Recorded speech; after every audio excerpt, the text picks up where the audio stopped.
Good morning. আশা করছি তোমরা ভালো আছো, সুস্থ আছো। আমার পরিবারের সবাই ভালো আছে। আর ছেলে যেহেতু মর্নিং স্কুল, তার মানে আমাকে 5:30টায় উঠতে হচ্ছে। তো 5:30টায় উঠে ছেলের টিফিন বানিয়ে দিই। শুধু টিফিনটাই বানাই। আজকে বানিয়েছি স্যান্ডউইচ। তো যেদিন যেটা ওই খেতে চায় আর কি, সেদিন সেটা দিই। ওর 9টা 40-এ টিফিন হয় আর কি। তো যাই হোক, টিফিন বানিয়ে 7টার মধ্যে ছেলেকে রেডি করে স্কুলে পাঠিয়ে দিয়েছি। গাড়ি এসেছিলো, নিয়ে চলে গেছে। আর এদিকে আমার সমস্ত কাজ হয়ে গেছে। সমস্ত কাজ করে চান টানও হয়ে গেছে, মানে কাজ হয়ে যাচ্ছে বলে চান টান সমস্ত কিছু করে দিচ্ছি। রান্না বাকি আছে। তো যাই হোক, চলো দিনটাকে এখন থেকে স্টার্ট করছি। আশা করছি তোমাদের ভালো লাগবে। আর চুলটা একটুখানি শুকিয়ে নিই। তবে এখনও পর্যন্ত টিফিন খাওয়া হয়নি। তো ছেলের জন্যই শুধু স্যান্ডউইচ বানিয়েছিলাম, বাট আমার জন্যে বানাইনি। দেখি কি খাওয়া যায়, মুড়ি টুড়ি যা হোক কিছু খেয়ে নেবো, কিংবা ব্রেড আছে ব্রেডও খেয়ে নেবো। আর এই গরমে আমার একদমই খেতে ইচ্ছা করছে না। তো দেখা যাক কি খাওয়া যাক। তো চলো এখন আমি চুল টুল একটু আঁচড়াই। আর এই গরমে কি হচ্ছে বলো তো, ঘেমে যাচ্ছি। আর ঘামার পর চুলটা একদম পুরো চিটচিট হয়ে যাচ্ছে। প্রত্যেক দিন শ্যাম্পু না করলে মানে এইভাবে চিরুনিটা লাগানো যাচ্ছে না এখন। চুল ঘেমে যাচ্ছে। আর ছেলেকে তোমাদের বলতেই তো ভুলে গেছি, ছেলে তো পড়ে ফিরছে। ও আজকে আসবে বোধহয় 2টো। ও লাভের লাভ কিচ্ছু হয়নি, বরঞ্চ কষ্ট। ওই ভর দুপুরে আসা, তারপর টোটো পাবে না। ওই জন্যে আমাকে এখন স্কুল পর্যন্ত পুরো যেতে হচ্ছে। তবে কালকে ওর বন্ধুর সাথে এসেছিলো বলে যেতে হয়নি। যেখানে ও টোটোতে নামবে সেখান পর্যন্ত গেছিলাম। আজকে স্কুল পর্যন্ত যেতে হবে। তো ওই টাইমটা টোটো যদি না পায়, একা একা জিটি রোড পর্যন্ত হেঁটে আসা একটা বাচ্চার পক্ষে সত্যিই কষ্টকর। আমি তাই জন্য বললাম ঠিক আছে আমি যাব। আর ওই টাইমে আমার কাজ হয়েই যায়, কোনো কিছুই কাজ থাকে না। সমস্ত কিছু সকালেই হয়ে যাচ্ছে। আর রান্নাটা তো বাকি থাকে, তো রান্নাটা হয়ে যায় তখন। তো কাজুকে খাইটাই দিয়ে যাব, কারণ আস্তে আস্তে 2:05-10 বেজেই যাবে আমার। তো কাজুকে আজকে খাই দিয়ে সমস্ত কিছু আমার হয়ে গেছে। ক্রিম টিম লাগানো, ক্রিম লাগাইনি, ক্রিম এই গরমে লাগাচ্ছি না, শুধু টোনারটাকে লাগিয়ে নিয়েছি। তো সবার আগে যেটা করব, কাজুর চিকেনটাকে বের করে দেবো, নইলে বরফ ছাড়বে না। তো কাজুর চিকেনটাকে আগে বের করি। দাঁড়ো লাইটটা জ্বালা। চিকেনটাকে বের করি, না বের করানো হয় তাহলে বরফ ছাড়বে না। চলো। আর এখানে সব চাল টাল ধুয়ে নিয়েছি। এখানে অল্প মুড়ে নিয়ে নিয়েছি, আর ফ্রিজের জল নিয়ে নিয়েছি। ঠান্ডা জল মুড়ি খাচ্ছি। আর একটুখানি আলু ছিল, ওই আলুটা দিয়েই খাবো আর কি। জানি ঠান্ডা ফ্রিজের জল খুবই ক্ষতিকর, কিন্তু তা সত্ত্বেও খেয়ে যাচ্ছি। জল ঠান্ডা ঠান্ডা জলটা শরীরে এখন খুব ভালো লাগবে। একটু নুন নিই।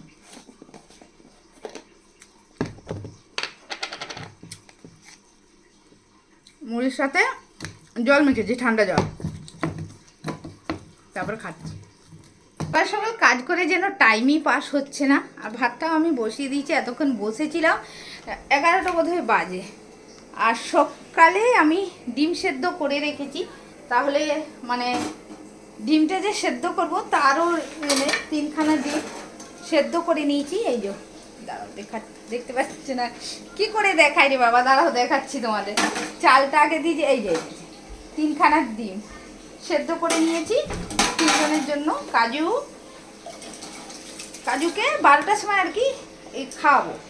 চালটা হাঁড়িতে দিয়ে দিলাম, ডিম সেদ্ধ খাওয়াবো কাজুকে, তাই জন্য 3খানা ডিম দিয়েছি। আর চিকেনটা তো সকালে বের করে নিয়েছি, তোমাদের দেখিয়েছি। চিকেনটা বের করেছি, আজকে চিকেনও করব।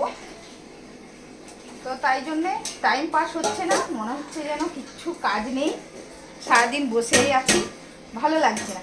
এর থেকে বেলা করে উঠে বেলা করে কাজ করাই ভালো, যেটুকু আমি বুঝতে পারছি। আর ছেলে থাকলে তাও ঠিক ছিল, যে ওকে পড়াচ্ছি বা ও পড়ছে, ওখানে বসে আছি।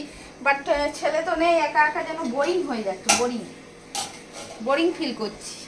আর এই যে 3টে দিন ওগুলো সেদ্ধ হয়ে গেছে, ভাঙবেও না, কিছু না, অসুবিধে কিছু নেই। হাতটা ধুয়ে নিই, দাঁড়া।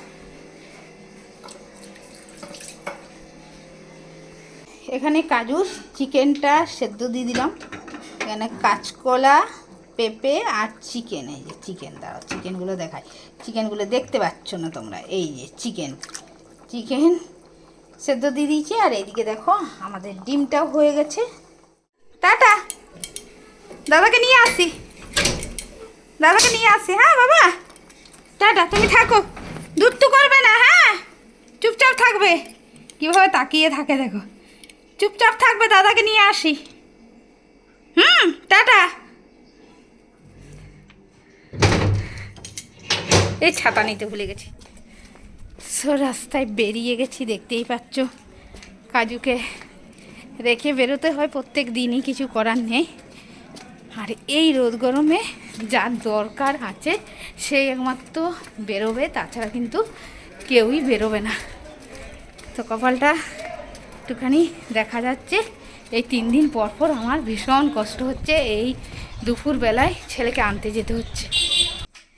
ছেলেকে নিয়ে বাড়ি ফিরে গেছি, তারপর ছেলে চান করছিল আর আমি একটুখানি বসেছিলাম। মানে মনে হচ্ছে যেন পুড়ে গেছি, এত কষ্ট হচ্ছে শরীরে। আর রোদ থেকে আসার পরে আর একটা কিছু কাজ করতে ইচ্ছা করে না। তো চলো ফাইনালি আমি রান্নাটা দেখিয়ে দিই কি করেছি। তো এখানে তো ডিমের ঝোলটা আছে, আর যা সব পড়ে যাচ্ছে গো, দাঁড়াও, ছোট জায়গা আমার, সবই কষ্ট করে করতে হয়। এখানে পোস্ত আছে, কালকের এই পোস্ত অনেকটা বেঁচে গেছিলো বলে আর কিছুই করিনি, শুধুমাত্র ডিমটা করেছিলাম। এটা পোস্তটা আছে কালকের। এই দেখো অল্প ডাল আছে, এই দিয়ে মা আর ছেলের হয়ে যাবে। তো চলো খেয়ে নিই। খাওয়া দাওয়া হয়ে গেছে, আর এটাকে নিয়ে এসেছিলাম, এটাকে 10 প্যাকটাই।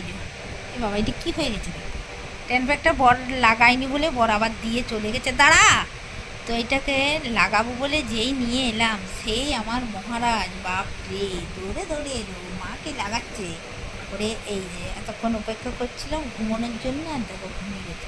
এই যে এইখানটা যেহেতু মেঝে, তাই জন্য ওইখানটাই শোয়, রাত্রিবেলাও ওখানটাই শোয়।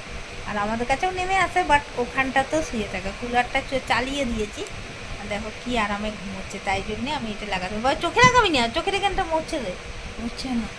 তো এখন লাগাতে পারবো, নইলে এখনই যদি জেগে যায় দৌড়ে দৌড়ে আসবে চাটার জন্য। 3 দিন ধরে ছেলেকে যা ভর দুপুরে আনতে গেছি, ট্যান পড়ে যাবে, তাই জন্যে ট্যান প্যাকটা একটু লাগিয়ে নিই। আবার সামনের সপ্তাহে স্যার নাকি বলেছে 10টা থেকেই পড়াবো, তাহলে ওই 1:30 নাগাদ ছুটি হবে, তারপরে সকালে হয়ে যাবে। একে গরম, তার উপরে গরম গরম লুচি, ছোলার ডাল, শসা আর মিষ্টি, কারণ ছেলে লুচি খেতে চেয়েছে তাই জন্য। আর পড়ে আসার সময় ও কচুরি চেয়েছিল বলে আমি কচুরি কিনে দিইনি বলে রাতে বললো লুচি করে দাও মা। আর ছোলার ডালটা সকালে করেছিলাম, তো ওটাই আর কি ছিল বলে লুচিটা বানিয়ে দিলাম। এই নে, আর একজনের খাওয়া হয়ে গেছে, ভাত খেয়ে দেখো বসে আছে, ভাত খেয়েছে, শসা খেয়েছে। ভিডিওটা এখানেই শেষ করছি, আর একটা নেক্সট ভিডিওর সঙ্গে খুব